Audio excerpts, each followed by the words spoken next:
Okay, my friends, in this video, I'm going to explain to you exactly where most people go wrong and how you can prevent this so that instead of becoming a source of misery and failure, your garden will become a source of joy and abundance and food and vitality. So let us get into it. Now, guys, at this point, I have done hundreds of consultations with you guys over the years, and this is how I know exactly where you're having problems and where things go wrong. So here is my curated list of 5 most common pain points and how to avoid them so you can have massive success with your food growing endeavor. Now, we're going to start from the least impactful and work our way up to the most important of all. So let us get into it. Number 5 is going to be unrealistic expectations and overwhelm.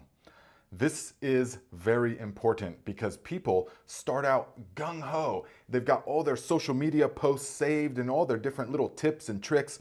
And so they rip up their whole backyard and then they build 15 big garden beds and they're bringing in compost and loads of soil. And they've got every single variety of plants they ever wanted to grow. Anything that sounds good, they're growing it, okay? And so they're starting 40 different varieties of things. And right out of the gate, I already know I'm going to say, man, you have just created for yourself a new part-time job. It's literally, you have just created for yourself so much work that you don't even understand that you have yet. So I see it, and it starts in the seed starting. They've got all these different red solo cups falling all over the place, and then they've got some in little eggshells and stuff, and they don't really know what started when, and so they've got a massive spring planting push. They got to get out there and transplant all this stuff, and a bunch of things die. And that's just the very beginning of the season. And do not think I'm picking on you, okay? If you're one of the people that I've consulted like this, don't think I'm picking on you. I'm not.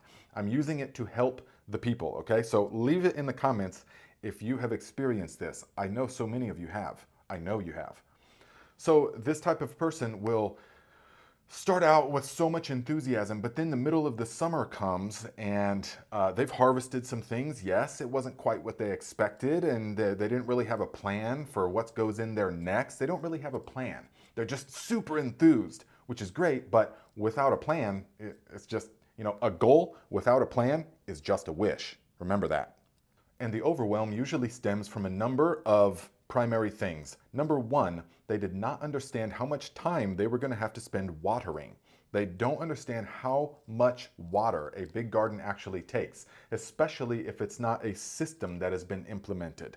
And it's just kind of random things relying on the rain, which is very hit or miss these days. So remember, guys, when your watering depends upon your mood, if you feel like doing it or not, it's going to suffer. The plants are going to suffer. The plants want consistency. They want predictability. They don't want your random moods and all that kind of stuff, okay?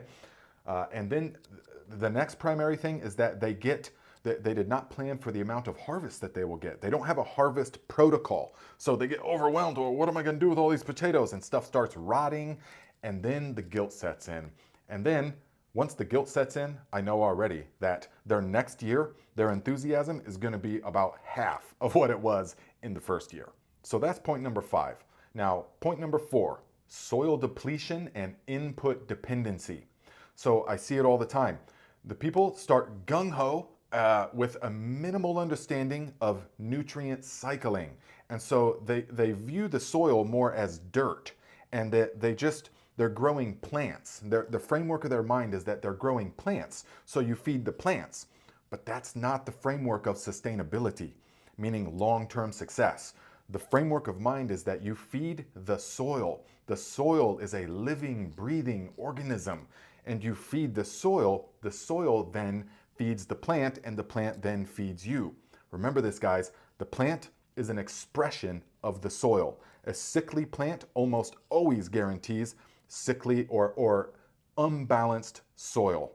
So this is why year 1, when everything is fresh, the compost they brought in, the manures or whatever amendments it is that they've added, all of that is fresh and everything grows pretty well the first year. But then if they don't implement a deeper understanding of the soil food web and soil structure and a system of regeneration, then that's going to get progressively worse year after year. So I see it all the time.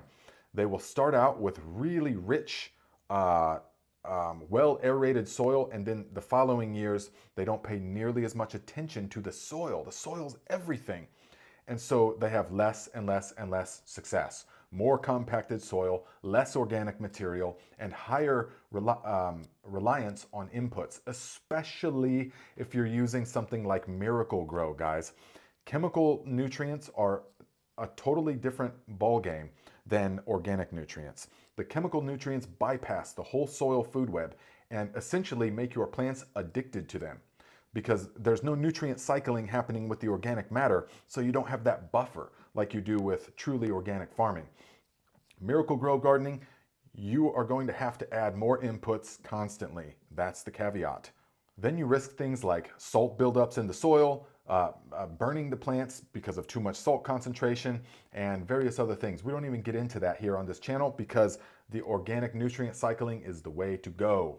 So point number 3 is that they have no succession strategy. Now listen, guys, if your goal is to grow the maximum amount of nutrient-dense food, then the real estate in your garden is some of the most valuable real estate that you have. And for that reason, you need to treat it not like just a dead sort of box of dirt. You need to treat it like a food-producing engine.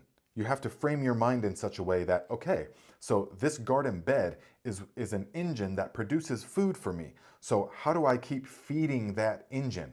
That's what you need to think about. So I see it all the time. People will get a big heavy planting in the springtime, say cabbages or something, and then, okay, so the cabbage grew, and then they pull and they harvest it, and it's like July. And so they're like, oh, well, then the garden bed just kind of goes to waste. And then the weeds come in, and once the weeds come in, guys, and things get overtaken, they get overwhelmed, all right? Because there's bare soil and stuff like that. So that real estate, as I will illustrate probably in the next video I make, exactly how to succession sow, to plan the garden in such a way so that something is always in that spot. You always want something in the bed growing. Have things on deck, ready to go. This is very important if you want to maximize it. So remember, in most growing zones, it's not just a plant one time in the spring and that's it. It is for some crops, full season crops, tomatoes, peppers, stuff like that. But most of the crops here in zone 5/6, northern Indiana, we can get multiple harvests. In most zones, you get multiple harvests from the same spot if you do it right. Point number 2 is random expansion without design. Now, I see this all the time, especially with the homesteader type crowd, is that they have some success in the first year or two, and then they want to expand. Okay, so we had 6 beds, now we're gonna have 14 beds, and then maybe a greenhouse, and then maybe get some chickens, and then maybe we're gonna get meat rabbits as well. And they're just doing it a piece here, a piece there, and a piece there, without a cohesive plan in mind. And so what they do is they overwhelm themselves big time.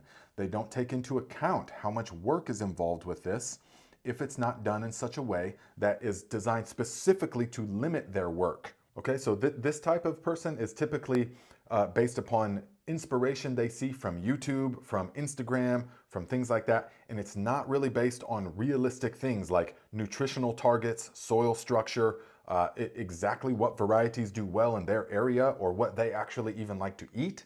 I see this a lot as well. Or one of the biggest things, they don't take into account their labor capacity. For example, they will expand their number of beds, but they will not redesign their irrigation system to accommodate that. And so they'll have issues and things will die or they will not thrive. Remember this, guys, expansion without structure creates fragility, okay? And we need our garden systems to be anti-fragile. We need them to be resilient. They are food-producing machines and they must produce. So this leads us to the number 1 issue that I see, and this is an identity problem. Now, this is a deep one, and this is very impactful. Now, by that, I mean some people have in their mind an Instagram garden or a Pinterest garden, something that they can look good on social media, okay? And that's all wonderful if that's what you want, but if you want to be thriving and feeding yourself and your family nutrient-dense food that is bursting with life, then that is actually a completely different way of growing than the Instagram garden. So I'm saying some people garden because it's trendy or it's relaxing or it's exciting or it's cool to grow your own food. You know, they got a little bed of lettuces and stuff like that. That's all perfectly fine. But others garden because they want nutrient density. Nutrient density, they want control over their food, more control over their food, and they want resilience. So they know that what you put into the body is a primary determiner of your experience. And so they only want the finest foods for their family and themselves. And they know that in this day and age, the only way to do that is to grow the maximum amount of that they can. Now, listen, guys, our primary food source, or the staple of our diet, is meat. Grass-fed, grass-finished meat. Until we get land, we have a relationship with the person that does raise the beef. And we have that every meal. But then to supplement that at every meal, we have the things that we grow. And even in a limited amount of space, you can grow a massive amount of food if you do it right. We'll have potatoes one night. We'll have sweet potatoes with the meat the next night. We'll have stewed collard greens on the side. We'll have peas that we have frozen. We'll have carrots that are still in the basement in moist peat moss. They store all winter long. We'll have onions and garlic. We'll have fermented cabbage. We'll have all different kinds of ferments, fermented pickled beets, all that kind of stuff. You see? So we have the meat, but then we supplement virtually everything else. I mean, we buy rice and some pasta, but we're eating lots of potatoes, lots of the stuff that we grow, because I know that that is the finest food that there is. And that's my identity. I have internalized that as the person that grows the food like that, in that way. This is what it is to garden like a Viking. Okay, so if you want stability and thriving, then your garden has to do more than just look good in photos. It has to be resilient, it has to feed you, and it has to be one of the focal points of the culture of your family. Yes, it has to be important. Get the kids out there in the soil. Get them planting stuff. Get them understanding nutrient cycling and where food even comes from. A lot of kids think carrots come from the store because that's all they know. They don't know that it actually grows from this tiny little seed that looks like dust almost. Carrots grow from that. You know, get them understanding all of that. That is how we take back our health. Okay? So if you want to see the exact system that I have designed to solve all 5 of these topics, then you can check out the Viking Growing System course. There is a link in the description, and it is the distilled essence of hundreds of consultations, of 2 decades of growing knowledge, all of the stuff, all the working with you guys.